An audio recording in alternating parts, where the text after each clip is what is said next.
नमस्कार प्यारे दोस्तों, मैं आरजे उद्धव आप सभी का स्वागत करता हूं आज के daily current affairs quiz Hindi भाषा के कार्यक्रम में। चलिए बढ़ते हैं हमारे हिंदी भाषा के कार्यक्रम की ओर।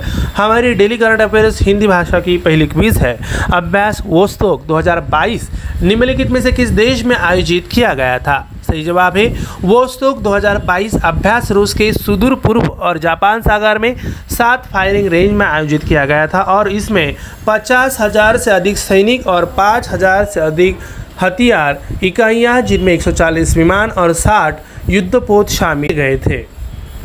बढ़ते हैं अगले क्विज की ओर। हाल ही में भारतीय स्टेट बैंक ने वित्तीय वर्ष 2023 के लिए भारत की जीडीपी वृद्धि दर के अपने अनुमान को घटाकर कितना कर दिया है। इसका सही जवाब है भारतीय स्टेट बैंक ने चालू वित्तीय वर्ष 2022-23 के लिए भारतीय अर्थव्यवस्था में वृद्धि के अपने अनुमान को जून के 7.5% के अनुमान से घटाकर 0.8% कर दिया है। बढ़ते हैं अगले अपडेट क्विज की ओर। भारत बाजार के लिए हाई एनर्जी स्कैनिंग सिस्टम के लिए निम्नलिखित में से किस संगठन ने स्मिथस डिटेक्शन ग्रुप के साथ समझौता ज्ञापन पर हस्ताक्षर किए हैं। सही जवाब है भारतीय बाजार में उन्नत उच्च ऊर्जा स्कैनिंग सिस्टम की पेशकश के लिए भारत इलेक्ट्रॉनिक्स लिमिटेड ने घोषणा की है कि उनसे स्मिथस डिटेक्शन ग्रुप के साथ एक समझौता ज्ञापन पर हस्ताक्षर किए हैं। अगली क्विज है निम्नलिखित में से किसे हाल ही में अखिल भारतीय फुटबॉल महासंघ का नया अध्यक्ष नियुक्त किया गया है। सही जवाब है कल्याण चौबे को अखिल भारतीय फुटबॉल महासंघ का नया अध्यक्ष चुना गया है। अगली क्विज है when the heart speaks memoirs of A cardiologist नामक एक नई पुस्तक निम्नलिखित में से किस लेखक द्वारा लिखी गई थी। सही जवाब है डॉक्टर उपेंद्र कौल ने when the heart speaks memorials of A cardiologist नामक एक पुस्तक लिखी है। अगली क्विज है पवन कुमार बोरा ठाकुर ने हाल ही में किस निम्नलिखित राज्य के नए मुख्य सचिव के रूप में कार्यभार संभाला है। सही जवाब है वरिष्ठ IAS अधिकारी पवन कुमार बोरा ठाकुर ने हाल ही में असम के नए मुख्य सचिव के रूप में कार्यभार संभाला है। अगली क्विज है ब्लू एनर्जी मोटर्स ने निम्नलिखित में से किस शहर में भारत का पहला तरल प्राकृतिक गैस ईंधन वाला ग्रीन ट्रक निर्माण संयंत्र लॉन्च किया।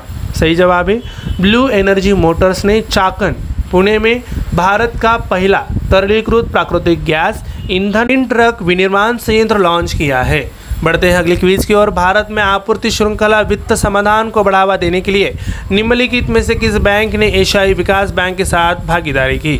सही जवाब है इंडिसस बैंक एक निजी क्षेत्र के बैंक ने भारत में आपूर्ति श्रृंखला वित्त समाधान का समर्थन करने के लिए आंशिक गारंटी कार्यक्रम विकसित करने के लिए एशियाई विकास बैंक के साथ अपने सहयोग की घोषणा की। अगली क्विज है हाल ही में भारत किस देश को पछाड़कर दुनिया की 5वीं सबसे बड़ी अर्थव्यवस्था बना। सही जवाब है अंतर्राष्ट्रीय मुद्रा कोष के आंकड़े के अनुसार भारत 2021 के अंतिम तिमाही में यूनाइटेड किंगडम यानी यूके को पीछे छोड़ते हुए दुनिया की 5वीं सबसे बड़ी अर्थव्यवस्था बन गया है। आखिरी क्विज है निम्नलिखित में से किसने हाल ही में 28वां अबू धाबी मास्टर्स शतरंज टूर्नामेंट जीता। सही जवाब है भारतीय ग्रैंड मास्टर अर्जुन एरिगेसी ने स्पेन की डेविड एंटोन गुइजारो को हराकर 28वां अबू धाबी मास्टर्स शतरंज टूर्नामेंट जीता है। प्यारे दोस्तों, हमारा daily current affairs update quiz Hindi भाषा का कार्यक्रम यहीं पे समाप्त होता है।